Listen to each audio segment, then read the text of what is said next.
राज्यसभा में खूब बरसे पीएम मोदी, बोले कांग्रेस ना होती तो सिक्कों का नरसंहार ना होता। प्रधानमंत्री नरेंद्र मोदी ने आज राज्यसभा में राष्ट्रपति के अभिभाषण पर धन्यवाद प्रस्ताव के दौरान अपना संबोधन दिया। इस दौरान उन्होंने अपनी सरकार के कामकाज का लेखा जोखा तो दिया ही, साथ ही विपक्ष पर, खासकर कांग्रेस पर जमकर निशाना साधा। उन्होंने कहा कि अगर कांग्रेस नहीं होती तो सिक्कों का नरसंहार नहीं होता। इसके साथ ही उन्होंने तंज कसते हुए और भी ऐसे कई घटनाक्रमों का जिक्र किया। इस दौरान कांग्रेस ने जमकर हंगामा किया। प्रधानमंत्री मोदी ने सुझाव दिया कि कांग्रेस का नाम इंडियन नेशनल कांग्रेस के स्थान पर फेडरेशन ऑफ कांग्रेस कर दिया जाना चाहिए। अगर महात्मा गांधी की इच्छा के अनुसार कांग्रेस न होती तो क्या होता? लोकतंत्र परिवारवाद से मुक्त होता। भारत विदेशी चश्मे के बजाय स्वदेशी संकल्पों के रास्ते पर चलता। अगर कांग्रेस न होती तो इमरजेंसी का कलंक न होता। अगर कांग्रेस न होती तो दशकों तक करप्शन को संस्थागत बनाकर नहीं रखा जाता। अगर कांग्रेस न होती तो जातिवाद और क्षेत्रवाद की खाई इतनी गहरी न होती। अगर कांग्रेस न होती तो सिखों का नरसंहार न होता। सिखों का नरसंहार न होता। सालों साल पंजाब आतंकी आग में न जलता। अगर कांग्रेस न होती तो कश्मीर के पंडितों को कश्मीर छोड़ने की नौबत न आती। अगर कांग्रेस न होती तो बेटियों को तंदूर में जलाने की घटनाएं न होती। अगर कांग्रेस न होती तो देश के सामान्य मानवी को घर, सड़क, बिजली, पानी, शौचालय, मूल सुविधाओं के लिए इतने सालों तक इंतजार न करना पड़ता। यूपी में बीजेपी का घोषणा पत्र जारी, मुफ्त 2 एलपीजी सिलेंडर, स्कूटी, किसानों को मुफ्त बिजली। यूपी विधानसभा चुनाव, बीजेपी अपना संकल्प पत्र जारी किया है। केंद्रीय गृह मंत्री अमित शाह और सीएम योगी ने लखनऊ के इंदिरा गांधी प्रतिष्ठान गोमती नगर में भाजपा के लोक कल्याण संकल्प पत्र जारी करते हुए पार्टी की प्राथमिकता गिनाई। घोषणा पत्र के साथ साथ बीजेपी ने करके दिखाया है नाम से नया चुनावी गाना भी लॉन्च किया। बीजेपी ने अपने घोषणा पत्र में महिला को फ्री स्कूटी, लैपटॉप, फ्री सिंचाई समेत कई वादे किए। सीएम योगी ने कहा कि अब हर बेटी स्कूल जाती है, प्रदेश पूरी तरह दंगा मुक्त हो चुका है। सीएम योगी ने कहा कि हर वादे को पूरा किया गया, योजनाओं को देने में कोई भेदभाव नहीं किया गया।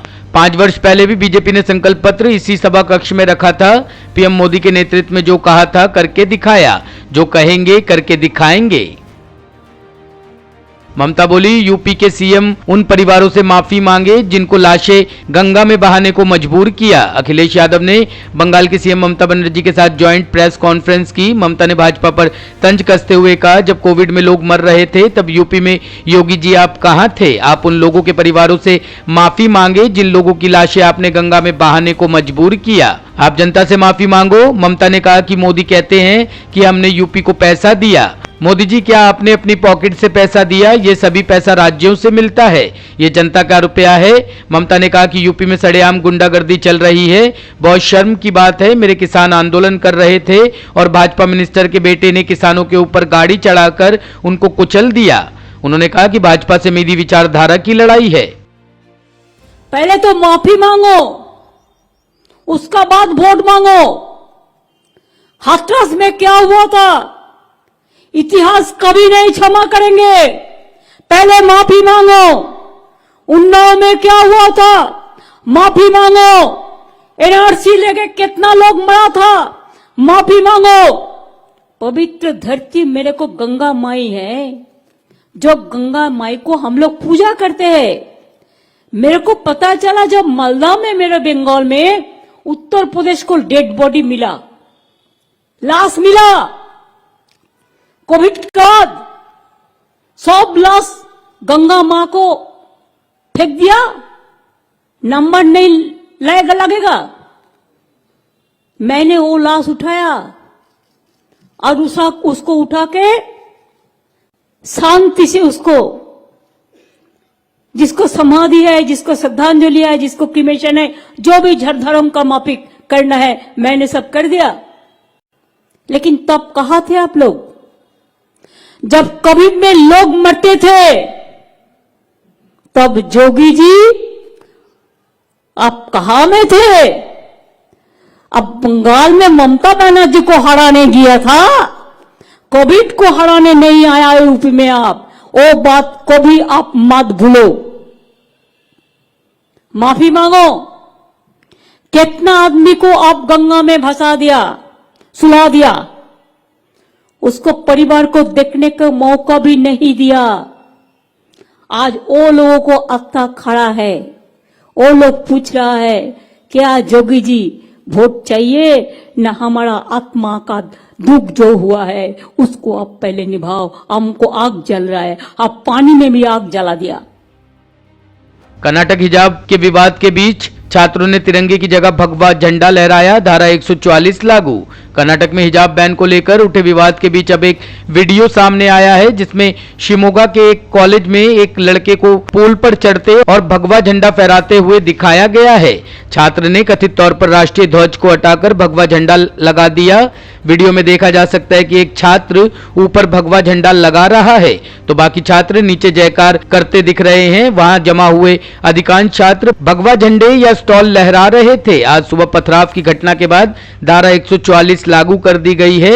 इस घटना पर प्रतिक्रिया देते हुए कर्नाटक कांग्रेस के अध्यक्ष डीके शिव कुमार ने कहा कि कर्नाटक के कुछ शैक्षणिक संस्थानों में स्थिति इतनी खराब हो गई है कि एक मामले में राष्ट्रीय ध्वज को भगवा ध्वज से बदल दिया गया। मुझे लगता है कि प्रभावित संस्थानों को कानून और व्यवस्था बहाल करने के लिए 1 सप्ताह तक बंद कर दिया जाना चाहिए। पढ़ाई ऑनलाइन जारी रह सकती है।